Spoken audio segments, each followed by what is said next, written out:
Today we check out the caves around Cocklebiddy and have a look at Eyre's Sand Patch and the Eyre Bird Sanctuary. Another pleasant sight first thing in the morning.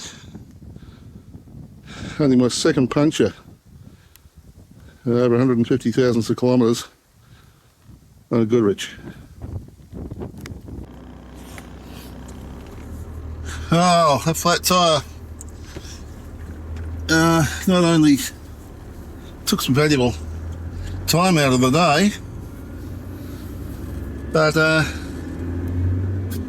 also found that we have a pump that is blowing fuses, which puts the kibosh on the next part of the trip, which was to go back down to the Eyre Bird Sanctuary and redo that. And it'll let your tyres down and you'll pump it back up again. And it creates a problem when your pump doesn't work. And so we'll make a run for Cocklebiddy and have a shower, drop the van off and regroup, work out what we're going to do from there.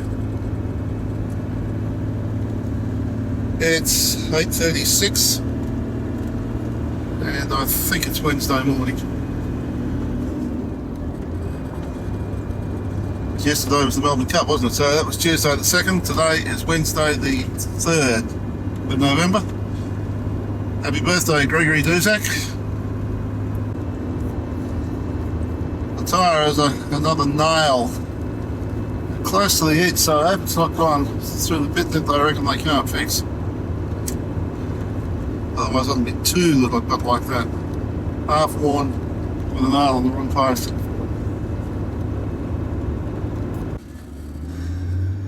Pretty certain this is the road into the Pannikin Cave. I'm just going to go in and have a bay peep.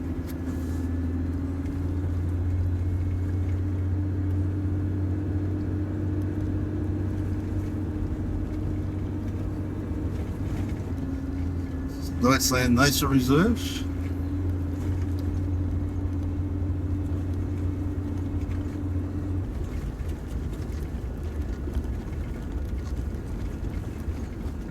I'm sure the collapse bit or a blowhole from the Pannikin Cave, this one just here.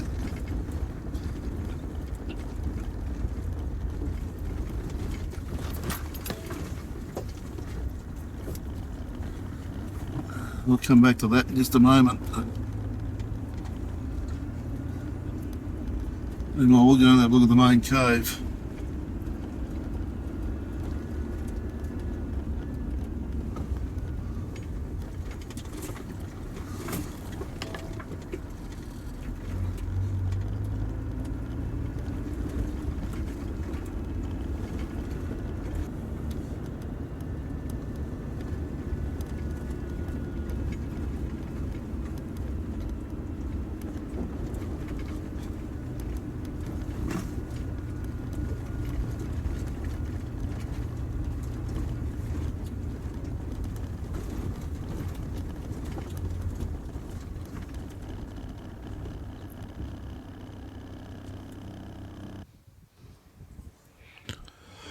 The Pannikin Plains Cave is one of the longest and deepest underwater caves in the world. In December 1988, a caving and documentary group were inside the cave when a huge storm hit, dumping 400 millimetres of rain in 25 minutes, causing the cave to collapse and reshape itself. The party of 14 people were exploring and filming the vast underwater tunnels for a documentary to be shown on television. Somehow, all escaped without injury.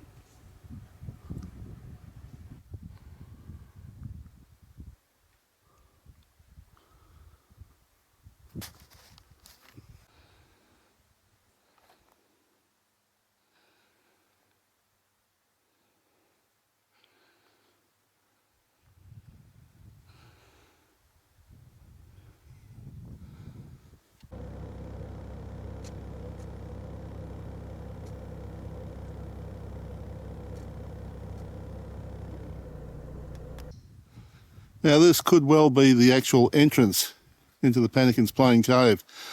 There doesn't appear to be much of an entrance at the other cave. And that's the one that's marked on the map. This one's not marked at all. I would think this is where the cavers and everything go in.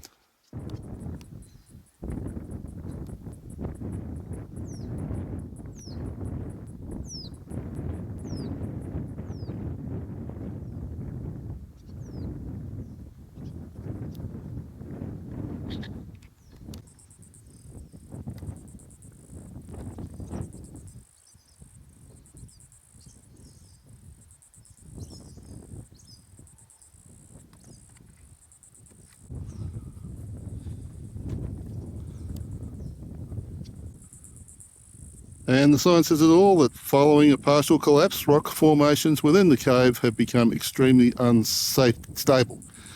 For your safety, entry is prohibited. So, there you go. That answers. The cave is just over 1.5 kilometres, or it's around 1.5 kilometres in off the road. Dry weather with no problem. I towed the caravan in there without any hassles. And the road is off to the right, coming out of Cocklebiddy, about 8 kilometres, just on 8 kilometres out of town.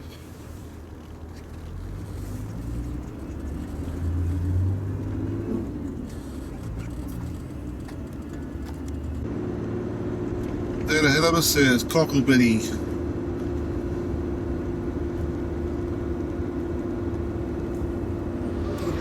Time for a shower, I think, and also so we can't find out what's the problem with this pump.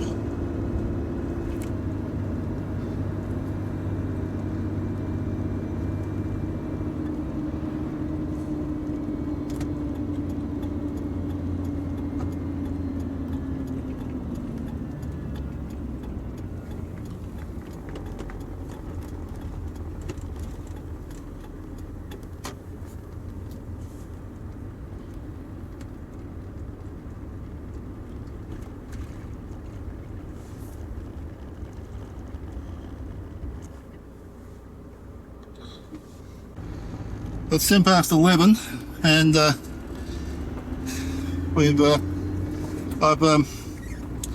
put a slightly heavier fuse in the pump. It's running okay now at this point in time anyway. Bought an extra fuse just in case, and just hope that all is good. But I've got to pump the tyres up again. I'm heading back out to the Eyre Bird Sanctuary now. Do what I was going to do there. Well, she runs a lot freer without the caravan on. Same sorts of speeds, which is doing it easier, obviously.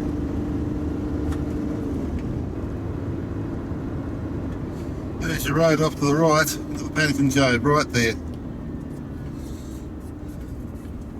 And it's just on 8 kilometres out of town.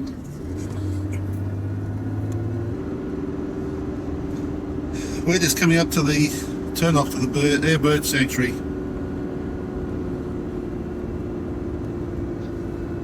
Off to the right just here.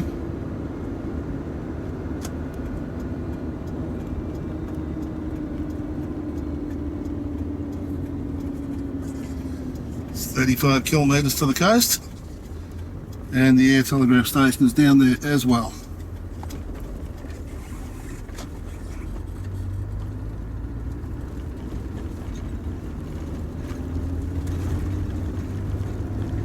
And we're at the Northland Nature Reserve.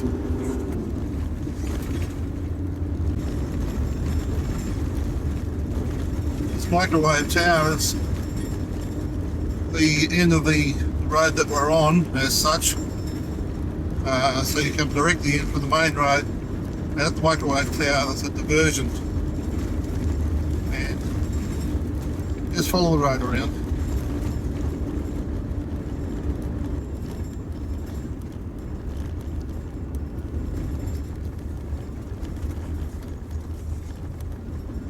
The road around to the right, and here we are back into the nature reserve again.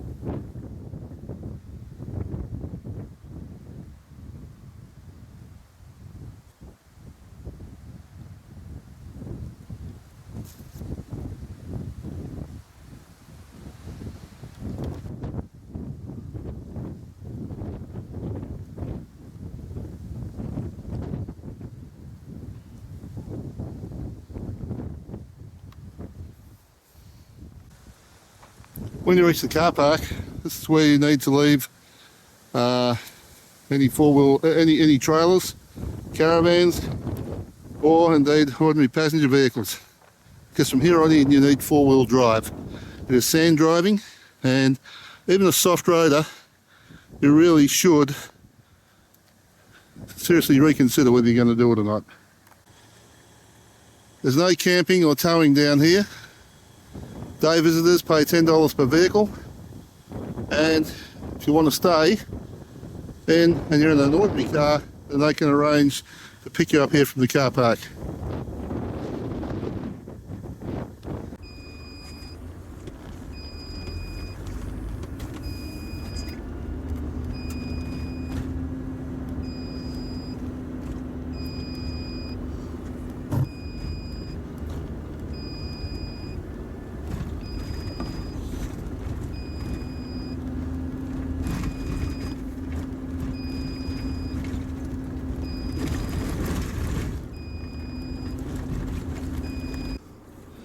I mentioned that soft-roaders might want to reconsider. Soft-roaders, a four-wheel drive is different to a car that has four wheels being driven. And there's two major considerations here. One is road clearance, and the other is a low-range gearbox. They're suggesting that you select low four-wheel drive to go down here.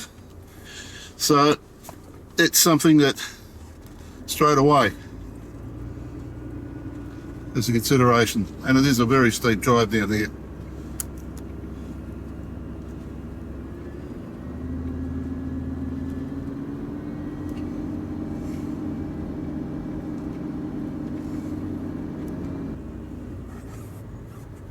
Just on the left hand side here, there's a little blowhole. Very hard to see. That's it right there.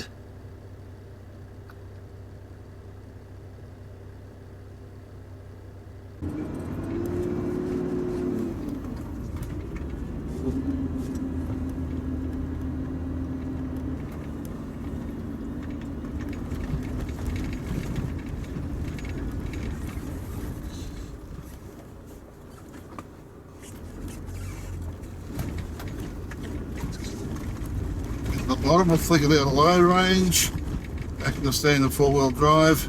Just down around the corner here we're going to have to drop our tyre pressures.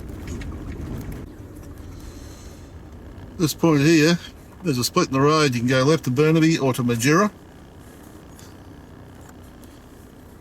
And where we're heading is to Eyre.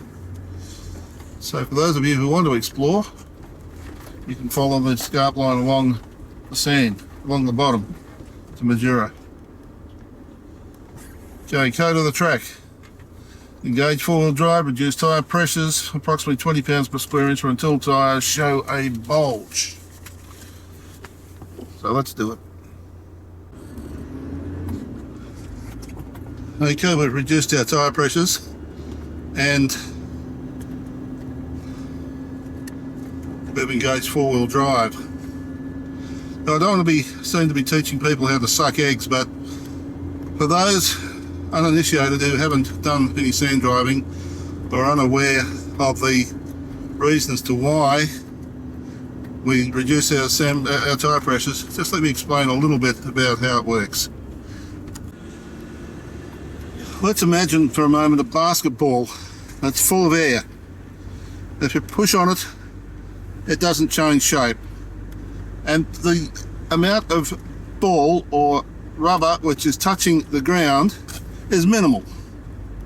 If you let the air out of the basketball and press down on it, the bottom of the basketball now flattens out, so there's now quite a bit more rubber actually on the floor, on the ground.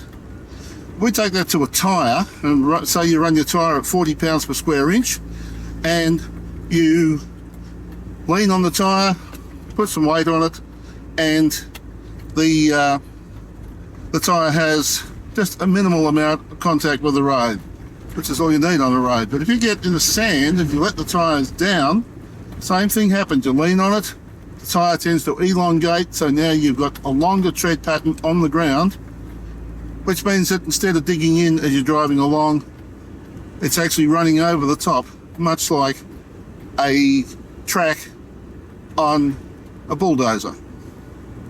That's the principle of driving in sand with the tyre pressures.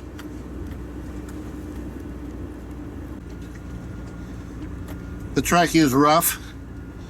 It's never graded, so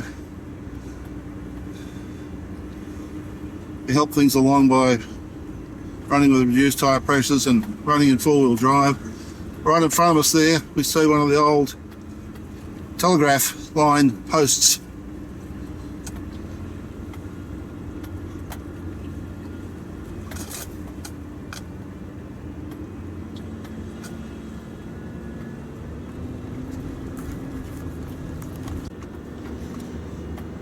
You'll note that the track is a little bit deeper where the tyre marks are as to where the crown of the road is.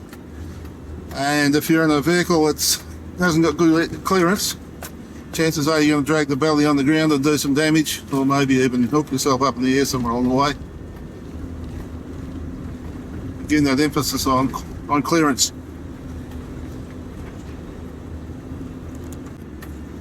The track is narrow, it's windy, and there are crests. Be aware of traffic coming the other way. We've already had one car that we've gone past. Just take it easy, take it steady, don't do anything silly.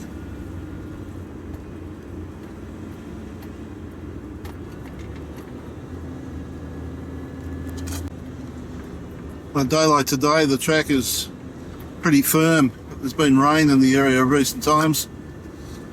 When there's no rain, of course, this will get very fluffy and sandy. Pretty easy going at the moment. But all along the way, we see these old telegraph poles.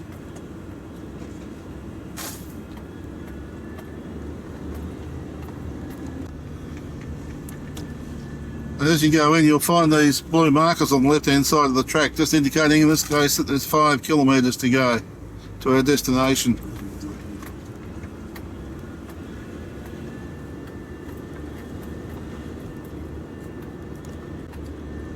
We're now down to the last couple of kilometres, so we're past the 2 kilometre post.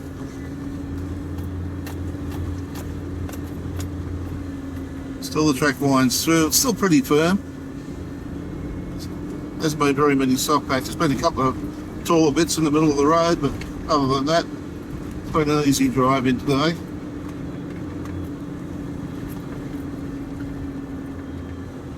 Remember, it was a bit softer when I came in January. 10 months ago, 10 and a half months ago.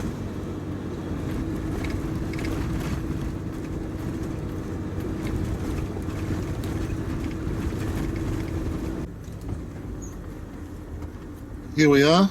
Welcome to the Eyre Bird Observatory. Building on the right. We go around there.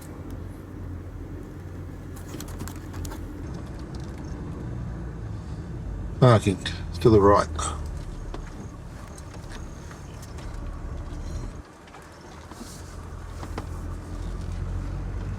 You can say from the bank of solar panels, the place is pretty much self-contained.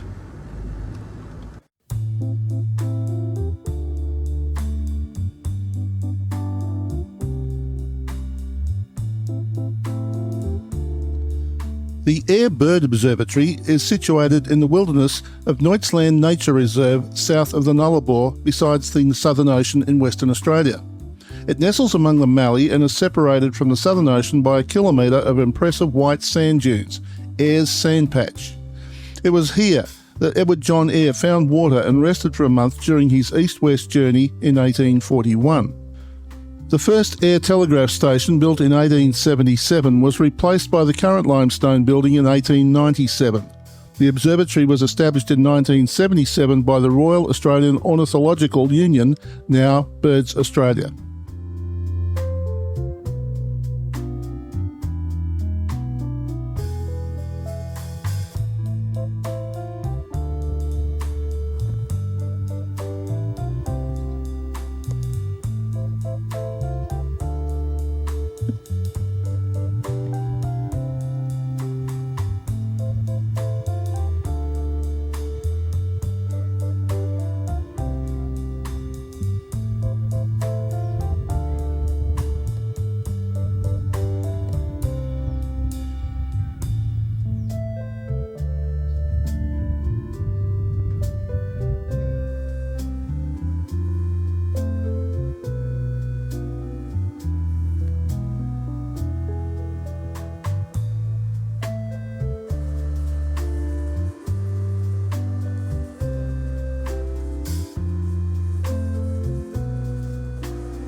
This display commemorates the roles that the intercolonial telegraph line and the Eyre telegraph station played in establishing national communications within Australia.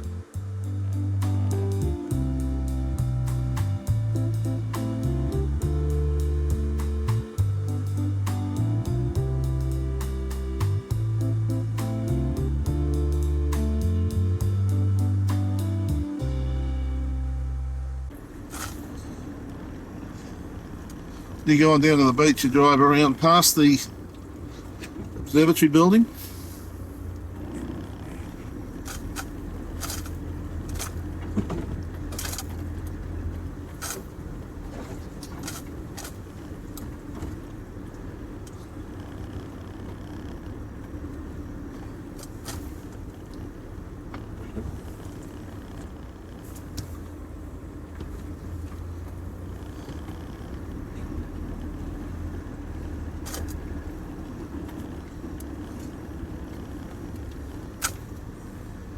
There's a wire actually running along that old telegraph thing.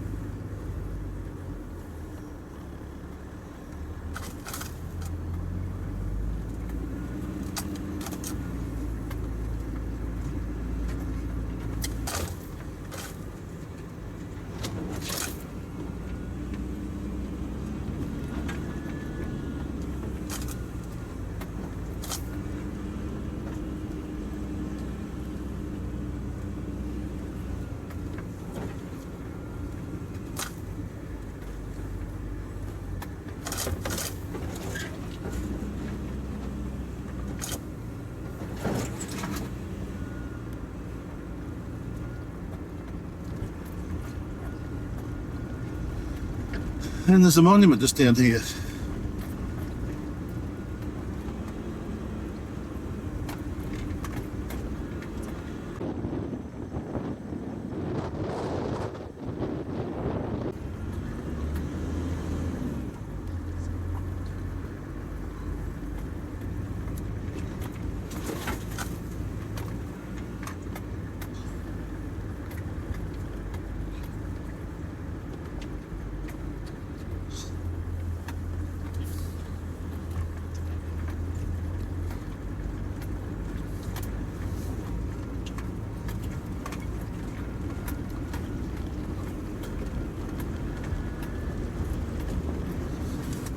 And just see those huts on your left hand side, well, that hut, the caravan, turn right, just follow the wheel tracks out and it'll take you out through the sandhills here.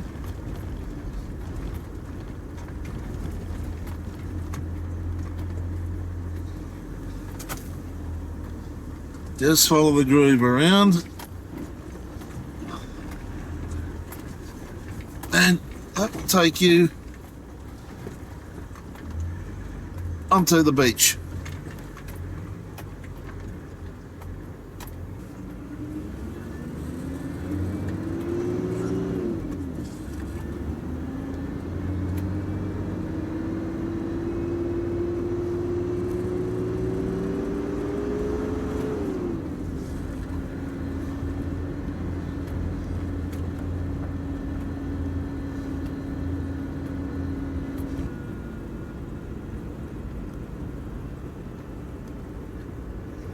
Yes, this old fishing boat ain't going anywhere.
To find your way back off the beach, there's that big orange ball and a white pole, and the way out is just to the right of it, right there where you came in.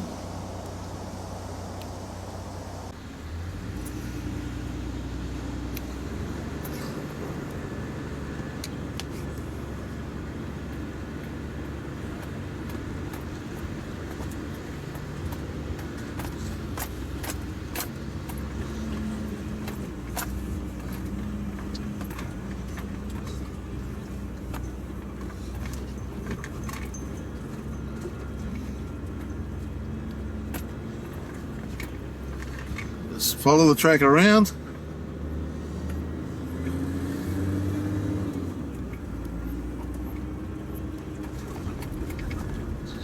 Straight out there in front of you, you'll see behind that bush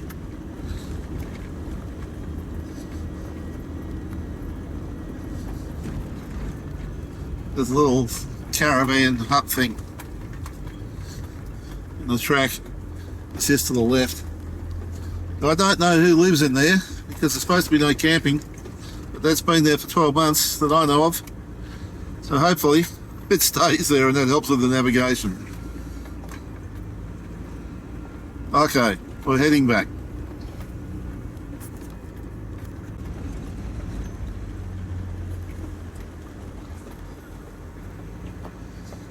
Four-wheel drive vehicles only. Too bad if you're down here in two-wheel drive.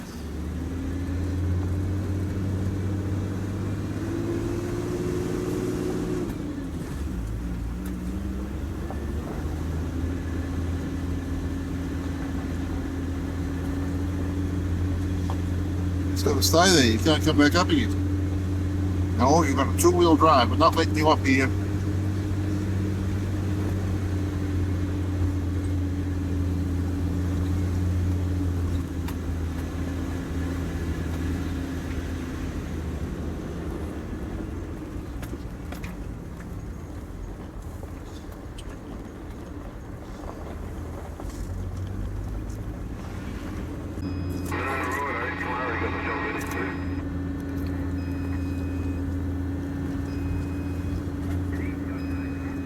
Okay, we're leaving Cocklebiddy, and for some reason or other that thing is buzzing away in the back there.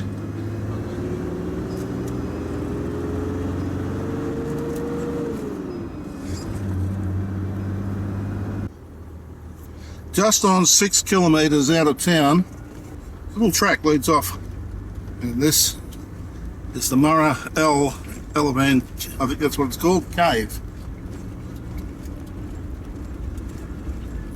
It's easy enough to get into.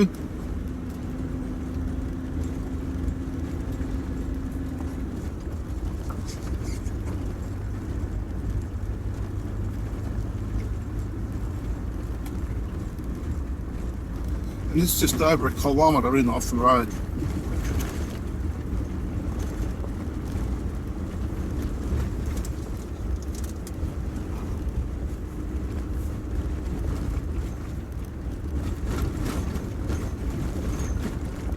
Again, we're back in the Netwood Nature Reserve.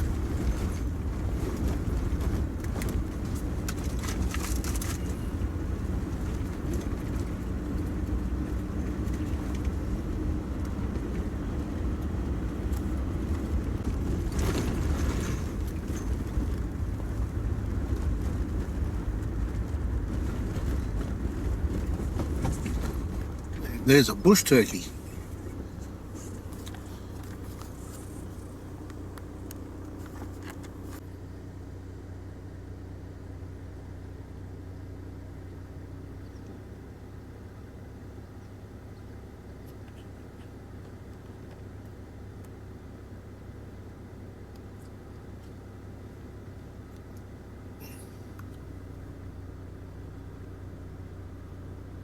obviously come to look here as well. It's actually a busted, Australian busted.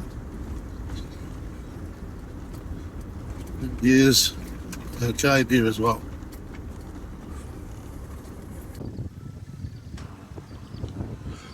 Once you enter this cave, a relatively steady downhill walk for about 300 metres takes you to an entrance lake, which hosts a number of extensive underwater passages, each of which extend for a distance in excess of 300 metres.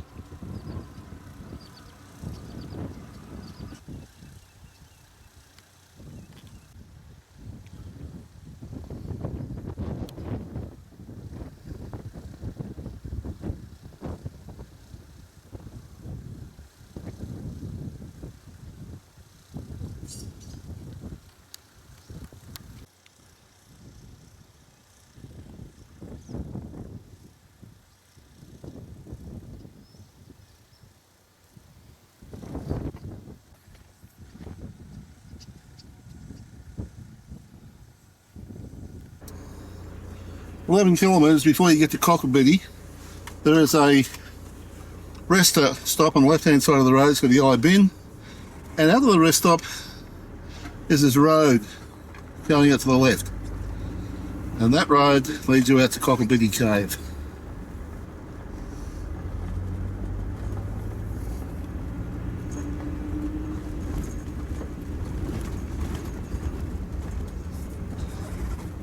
There's a notice here which tells you that the cave is closed until further notice. Recent heavy rains has destabilised the cave entrance. Now that was back in 2006, 20th January 2006. So can't get into the cave, but it's about 11 kilometres in. At 9 directly. We'll see how we go.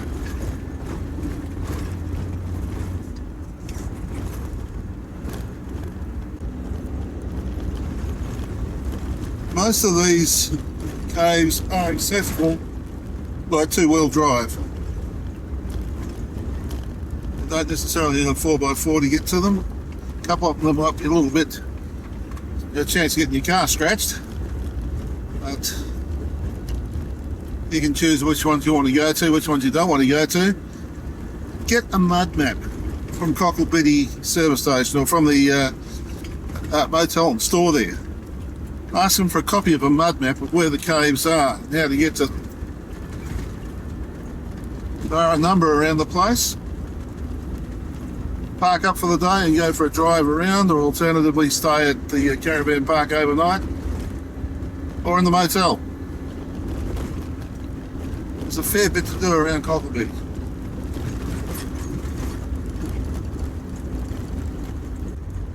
Certainly wouldn't be coming out here in wet weather. This is showing signs of being extremely muddy when it's wet.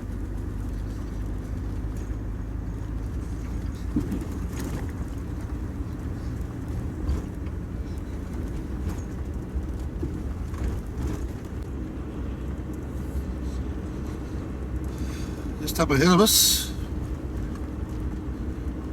level with the ground, as they all have been. Just wouldn't know they were there until you're suddenly on top of them. There's Cocklebiddy Cave.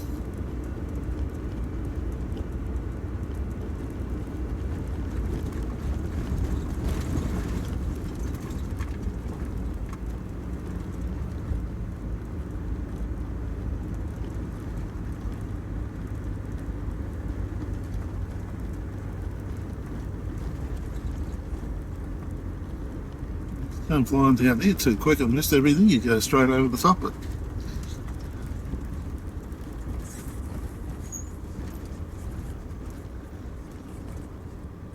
There she is.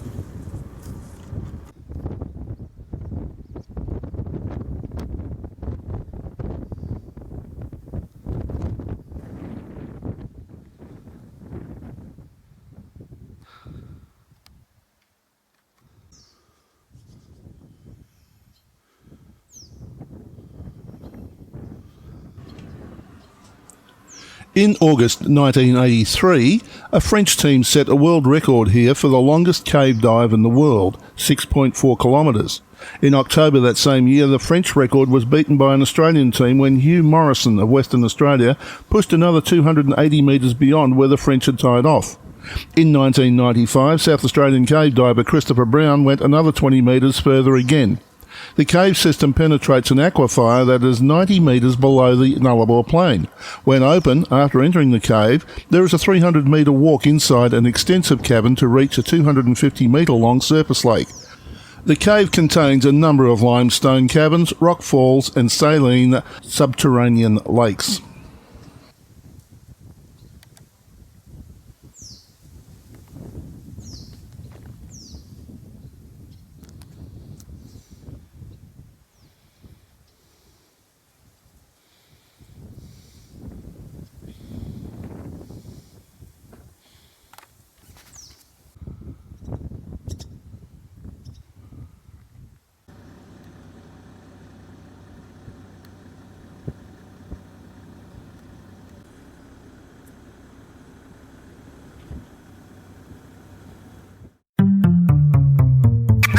If you enjoyed this video, there are over 500 more just like it on this channel. Subscribe and hit the notification bell and we'll let you know when the next video is available. If you liked this video, hit the like button and feel free to share with your friends. Thanks for watching.